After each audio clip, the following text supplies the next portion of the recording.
Welcome to my new vlog केटा हो केटी हो गाइजहरू होइन वेलकम टु न्यू भ्लग नयाँ एपिसोड हेडिङ टु जिम होइन जिम जाँदैछु यता पानी परिरहेछ मस्त रातिको 7-8 बज्यो होला अब घर जाँदाखेरि टक्क अब आधी घन्टा जिममा हान्ने हो आज चाहिँ के भन्दाखेरि लोवर ब्याक डे होइन के गर्दैछु भन्दाखेरि चाहिँ म लोवर ब्याक ट्रेन गर्दैछु क्या आजभोलि होइन किनकि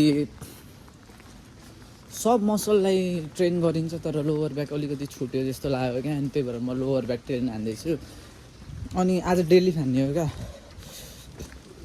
डेडलिफ्ट हाउ मच रेप कति केजी भयो त 100 केजी 120 केजी होइन कति केजी 10 केजी कति 40 केजी टोटलमा बारसँग 20 अनि त्यो 10 हालेर 100 रेप हान्ने है हाइपोट्रोफी हान्ने केटा हो होइन अनि त्यही हो अहिले पानी परिरहेछ मौसम यस्तै छ अनि हिँडिरहेको छु मैले छाता ल्याइनँ मलाई अल्छी लाग्यो फेरि म ढोका बन्द गरेँ मैले फेरि रुमबाट थाहा पाइनँ क्या पानी परिरहेछ भनेर अनि ढोका खोलेको ढोका अनि बाहिर निस्केको टक्क ल पानी परिरहेको रहेछ होइन अनि थोरै त होला भनेर बसेको अलिक धेरै नै परे रहेछ अनि अब जिममा जाँदाखेरि चाहिँ यस्तो रातो किन ज्याकेट लगाएको भन्दा होला लगाइदिएको नि त त्यो हुन्छ के हुन्छ भन्दाखेरि अब यता युकेकोबाट हेर्ने मान्छेहरूलाई त थाहा होला तर युकेबाट नहेर्ने मान्छेहरू युकेको अब बासिन्दा जो होइन हेरेको छैनौ भने चाहिँ के हुन्छ भन्दाखेरि मुस्ताङ जस्तो हावा चल्छ क्या युकेमा यहाँ चाहिँ मुस्ताङ जस्तो हावा चल्छ अनि मुस्ताङ जस्तो हावा चलिसकेपछि यस्तो कपडाभित्रबाट अब मोटे लगायो नि छिर्छ क्या अनि छिरेर अनि दिदी हुन्छ त्यही भएर मैले चाहिँ यो कपडा लगाएको हो हावा छिर्दैन क्या अन्त चेन किन खोलेको भन्दाखेरि मलाई मन लाग्यो क्या त्यस्तो हावा छिर्दैन नि त यताउति गरेर अगाडिबाट अहिले हावा पनि चलेको छैन हावा चलेको भए लाउँथ्यो होला ठिक्क भइरहेछ अनि हल्का चटक पनि दिनु पऱ्यो नि त त्यही हो अनि अहिले चाहिँ म जाँदैछु बाटोमा भेटौँला नि त केटा हो ल के साथीहरू गाइजहरू होइन अब दिल्ली स्टेसनबाट वार्मअप सपअप हानेर गरौँ ल वार्मअप नि के हान्ने वार्मअप हान्ने प्लेटै दिल्ली फ्यान आँटेको आज त्यही नै ठिकै छ हामी बारबाट वार्मअप हान्छौँ हाइपर एक्सटेन्सन हान्छौँ टक्क अनि त्यसपछि हामी गर्छौँ जे गर्ने हो तर मेरो भ्लग त जहिले यार जिम भ्लग मात्रै हुन्छ किन हो म फिटनेस इन्फ्लुएन्सर हुन्छु क्या तर म जिम चाहिँ त्यस्तो साह्रो रेगुलर भयो होइन के भन्नु भन्दाखेरि म एक दिन ग्याप एक दिन गरिरहेको छु क्या किनकि अब कामहरू नै हुन्छ होइन त्यही भएर जान चाहिँ गइरहेको छु रेगुलरै छु भनौँ न मैले चाहिँ रिकभरीलाई फोकस गरेर गरिरहेको छु क्या दिनदिनै हान्ने यताउति गर्ने भयो होइन क्या किनकि अब कामबाट आइन्छ कतिखेर के हुन्छ होइन मिल्दैन खानेकुराहरू मिल्दैन अनि बडीलाई बरु प्रेसर नदिकन त्यस्तो एक्जसन नदिकन टक्क हानौँ भनेर हो क्या कहाँ अब होइन केटा हो आफै सोच न अब कहाँ सधैँ जिम गर होइन पछि फेरि अब मसल फटिक भयो भने गाह्रो हुन्छ क्या काममा अनि त्यही भएर अनि ठिक्क हान्ने त्यसरी नै अहिले फेरि मैले जिम जोइन गरेको 1 महिना भइसक्यो त्यही नै बिस्तारै गर्दैछु बढ्दैछु क्या अब चाहिँ के गर्ने भन्दाखेरि प्रोग्रेस गर्ने तर ओभर वात्तै प्रोग्रेस गर्ने होइन क्या बिस्तारै ग्रेजुअली गर्ने हो त्यही हो अहिलेलाई म अब मेरो घरको यहाँ चोकमा आइसकेपछि म फाँडी हान्छु केही देखेको थिएन होला है देखेको थिएन मैले यस्तै चेक गर्छु क्या हेरेर लुगाइ म हेर्छु ठिकै छ अहिलेलाई चाहिँ बन्द अहिले एकछिन भेटौँला बाई बाई जिम आइसक्यो अनि त्यसपछि हाइपर एक्सटेन्सन हान्दैछु यो लोवर ब्याकको लागि हो टक्क अनि त्यसपछि अब के हान्छु त्यो अहिले हेरौँला त अहिले ल रुक अहिले म वार्मअप हान्दैछु क्या अनि अहिले एकछिनमा भेट्नुपर्छ टक्क बारबाट सुरु गर्ने हो वार्मअप हानेर होइन अब ट्राइपड छैन केटा हो यत्तिकै हेर ल एकछिनमा टक्क वार्मअप हान्छु अनि ल यता राख्छु ल म यता राख्छु अनि वार्मअप ल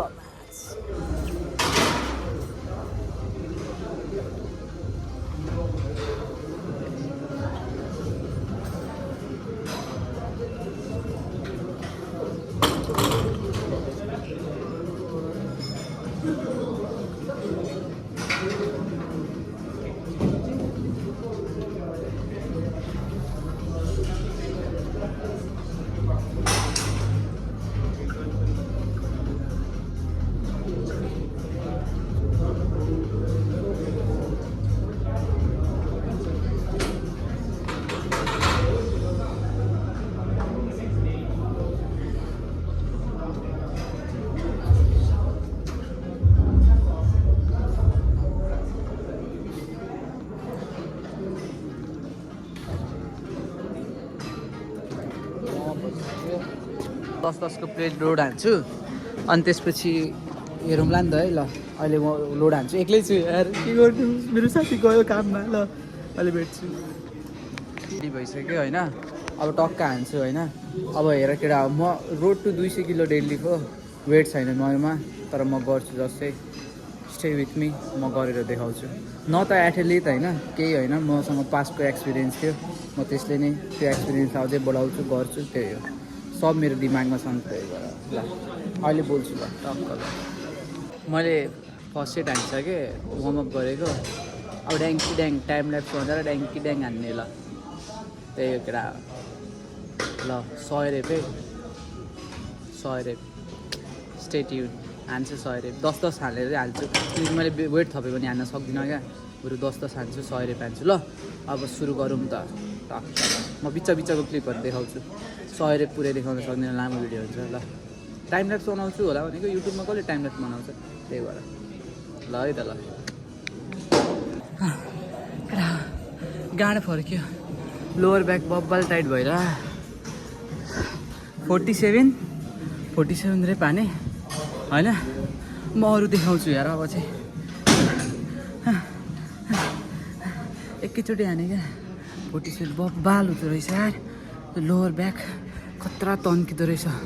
मसल खतरा फिल हुँदो रहेछ अनि मैले एउटा यो लिएको छु 26 ग्राम प्रोटिन छ यसमा 1.5 पाउन्ड पऱ्यो ठिकै हो खाइदिएको के गर्ने भुक्का भयो नि यसो खाइदिउँ न भनेर अब हान्छु म टाइम ल्याप्स बनाइदिन्छु केटा हो ल मलाई 100 रेप हान्ने छ भने म 150 हानिदिन्छु टोटलमा नभए मैले 47 हाने म 60 हानिदिन्छु ल त्यही हो नभए म 150 हानिदिन्छु मलाई बाल भएन ल हेर्दै गरौँला के हुँदो रहेछ कसो हुँदो रहेछ ल हेर ल अब सुरु गरौँ सुरु भयो ल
केटा हो गाँड खाइसक्यो यहाँ होइन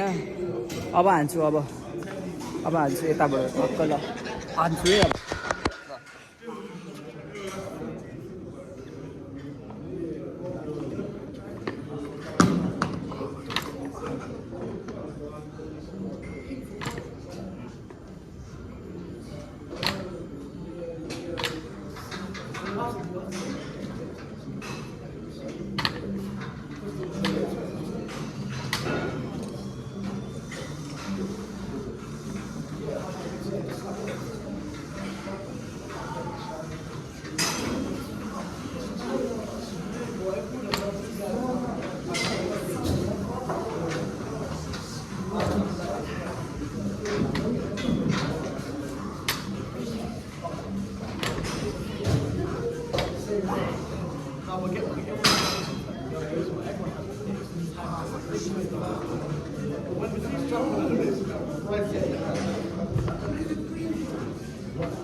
सक्यो दोस्त,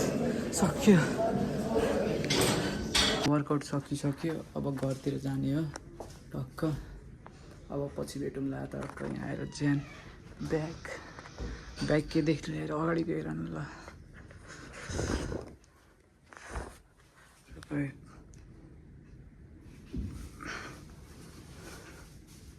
ल केही छैन, अब पछि हुन्छ अब हाम्रो टक्क। अब ल जर्नी स्टार्ट्स फ्रम नाउ। ल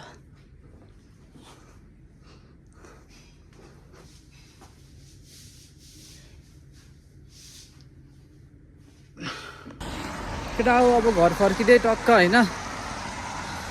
यस्तो बमिट आउला जस्तो भयो यार, छ्या। अब लोवर ब्याक त यस्तो पम्प हुँदो रहेछ, यस्तो पम्प हुँदो रहेछ केटा हो होइन, साथीहरू होइन, यस्तो लोवर ब्याक पम्प हुँदो रहेछ होइन, के भन्नु क्या।